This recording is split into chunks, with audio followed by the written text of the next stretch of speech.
Okay, where on earth do you start on something like vibrato?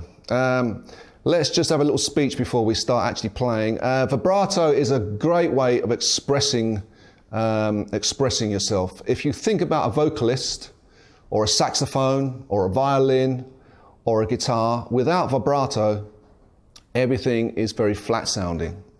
So we have to really have that, at our disposal. It's something that if you're not on top of, it can really be a big hole in how you sound as a player. So there's many ways of approaching this. I'm going to just approach it as the best way I know possible, and we're going to start at the very beginning. An easy place to vib a note. Let's choose the G string in around about the middle of the guitar, because it's probably the easiest place to think about starting to vib. And I'm going to choose my first finger. Now, if I just go,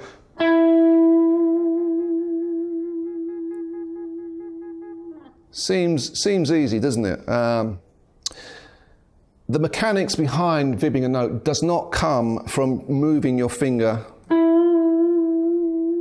like this. It's all about anchoring a finger, sort of almost, I wouldn't say making it, rock solid, but keeping it fairly stiff there and moving the hand. The hand is like a pendulum, and it's the weight of your hand that is actually starting to pull the string. Pull the string to the floor. Most times I will start a vib and I will pull it to the floor. And if you look very closely, it's not my finger that's moving like that. It's the hand. You could almost think of, if you really want to exaggerate the movement, it's if you put a key in a lock, and actually as you turn the key, it's that sort of movement from the forearm and the wrist. So to really slow it down, I'm pulling to the floor and coming back to pitch.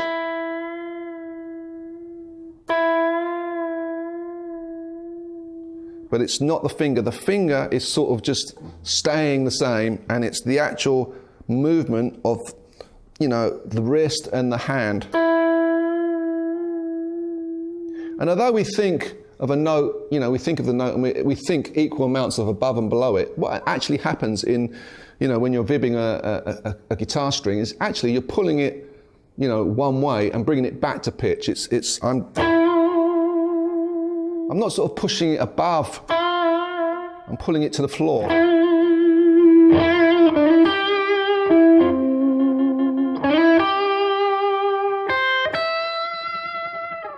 The exception to that rule is when you get to the top string. Because you've got nowhere to, because it's so close to the edge of the fretboard, you've got to start pushing it towards the ceiling. So. And if you check out the angle of my hand, it's almost pointing straight down. This part is facing the floor, and by twisting that movement, I'm getting the top E string to. Once I get to the B string, I can go back to the mentality of pulling it to the floor.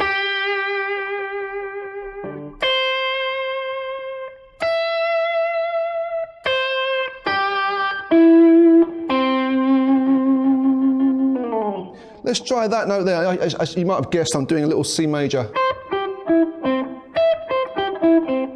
chord.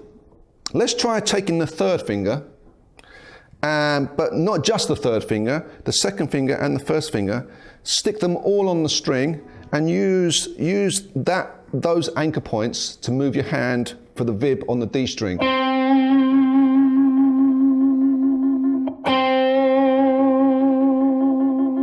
Now I've got, I don't know if you can see, if I hold the string,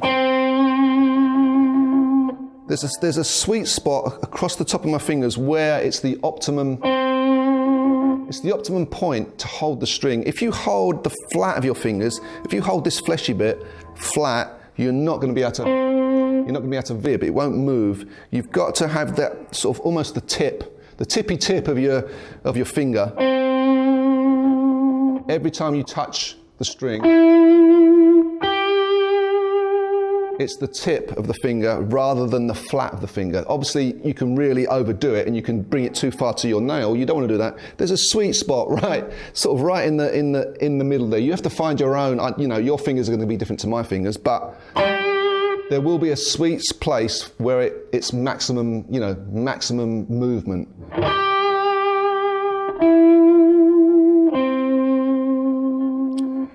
Each string has its own tension as well. So, if I'm going to vib the bottom, E string, that will feel different to vibbing the top E string. Another thing you have to decide is the speed of the vibrato. There's no right speed or wrong speed. I tend to stick to a sweet sounding, it's not a metal vibrato, which would be more, which is wider and it goes further and sort of quicker, or even slower maybe. Or that, that more bluesy B.B. King sort of, that sort of quicker vibrato.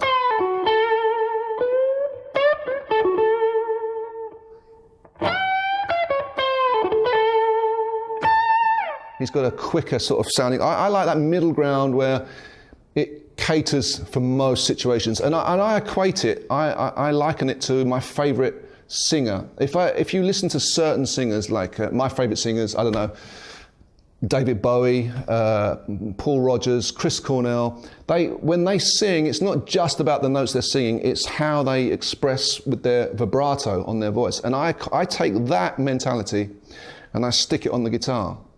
So usually if a singer has got a real quick, nasty little vibrato, it becomes irritating pretty quickly. And that's how I equate it to guitar. If your vibrato is sort of it's going to be irritating pretty quickly. But if you take David Bowie's vibrato and stick it, it's just going to work nicer. So that might be a thing to think about for the speed of your vibrato. I know players that have been playing years and years and years. This is one thing once you start getting on top of this, expressing the note, you've got to be careful of the pitch of the note. I know players that have been playing for years and years and years, but they still vib a note sharp.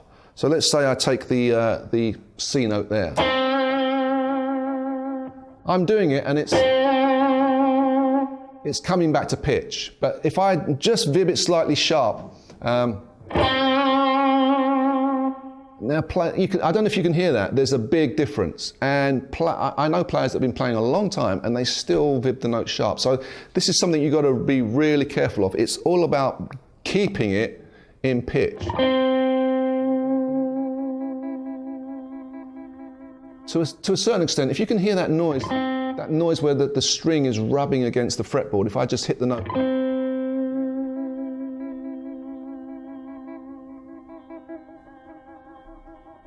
that's a good sign, because it just feels, it's gonna feel good when you hit the note. That sign, if you can hear that when you're doing it. Once the note has died away, you can hear that.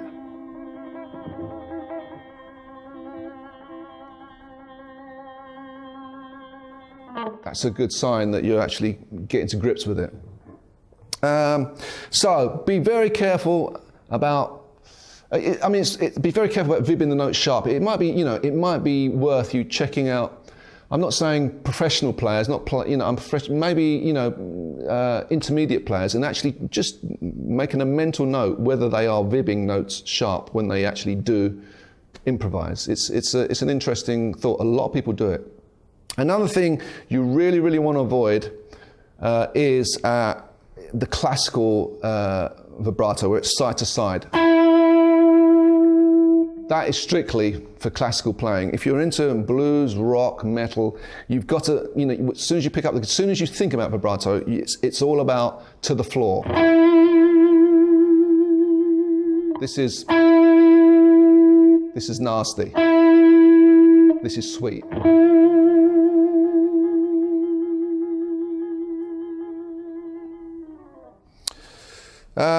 So let's talk about vib with different fingers. Let's take that nice G note there. 12th fret on the G string.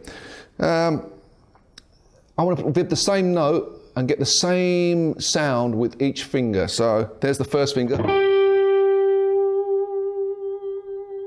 Sometimes it's nice to do that. Did you hear what I did there? I hit the note and I let it ring and then I vibbed. What a nice thing to do that. Or straight away. And I want to get exactly the same sound. You want to get exactly the same sound with your second finger. So what I'm going to do is I'm going to put both fingers on the G string. See, that's on the 11th fret, that's on the 12th fret. Now I've got the sort of the 2 anchor points, and it gives a sort of it's more stable. 3 fingers. 4 fingers. You don't necessarily need all 4 fingers on, but it might help you.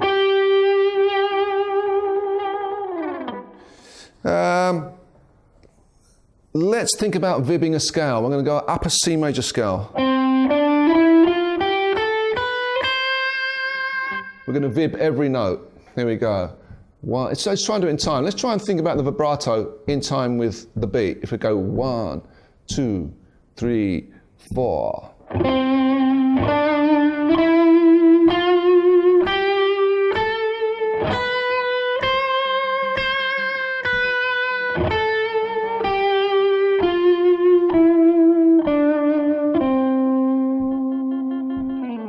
It doesn't necessarily have to be in time with the beat, but it's nice to think of a 8th note against 1, 2, 3. Let's do it even slower. Let's go 1, 2, 3, 4.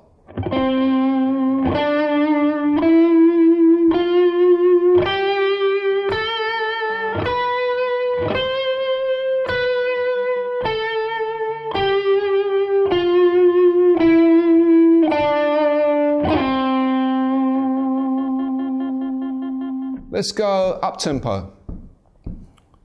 1, 2, 3, 4.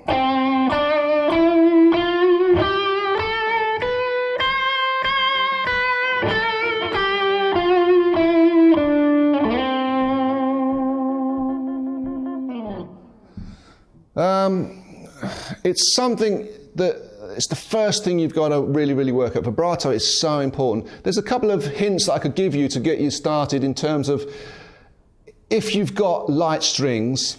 Most of my guitars have got 9 to 42 strings. If you've got lighter strings on your guitar, this whole DVD is going to be much easier because it's going to be a lot more work for you to get started if your strings are quite heavy. So I would recommend lighter strings. Once you get on top of your string bending and once you get on top of your vibrato, then you can start going up in gauges. But until that point, you want things as easy as possible. And it's a lot easier to vib a light gauge string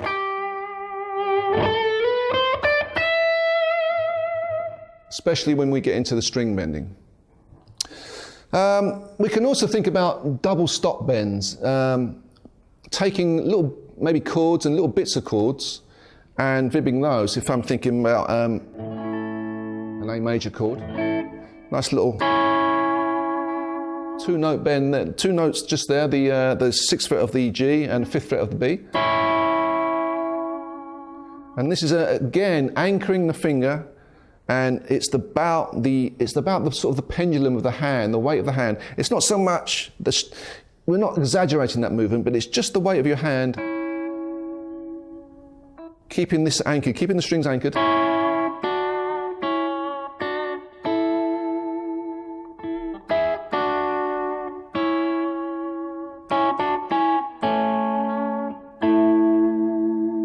Try that little 5th shape just there. If you root and a 5.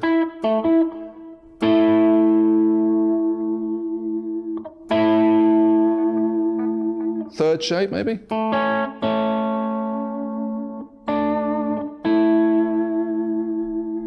Let's try a little fifth power chord.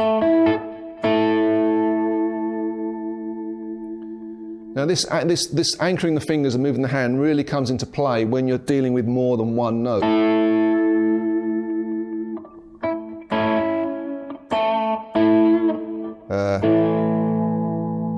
Nice big deep power chord down the bottom there.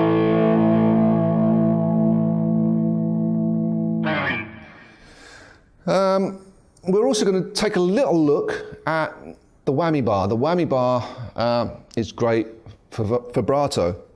So where we were playing our little C major chord, the trick with the whammy bar is matching the vibrato with the whammy bar to your finger vibrato. So if I play my vib on that G string there, I can do exactly the same thing with the whammy bar. Finger, whammy bar. The good thing about the whammy bar is you literally can go above and below the note. So it's a lot, there's a lot of possibilities with the whammy bar. So I could match that with my finger.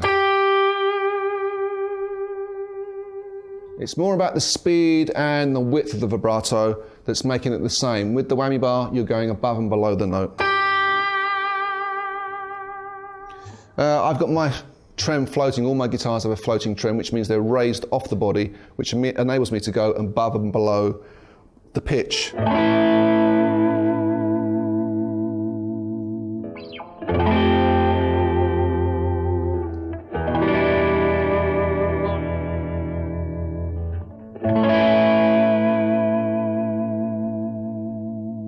So definitely something worth thinking about, and in our tune we're going to be doing a little section, a couple of little phrases using the whammy bar, changing the pitch.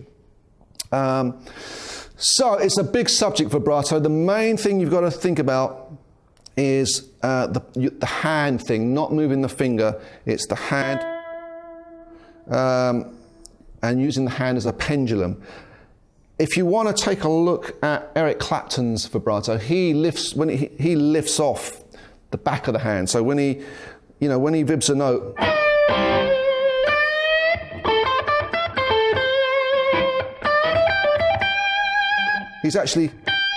the back of the hand isn't actually connecting with the neck.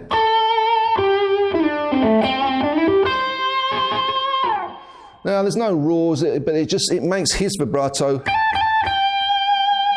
particularly sweet. If you who else do I like vibrato-wise? Well, Steve Lukather's got a fantastic, I don't know if you know Steve Lukather, but he's got a fantastic wide rock vibrato.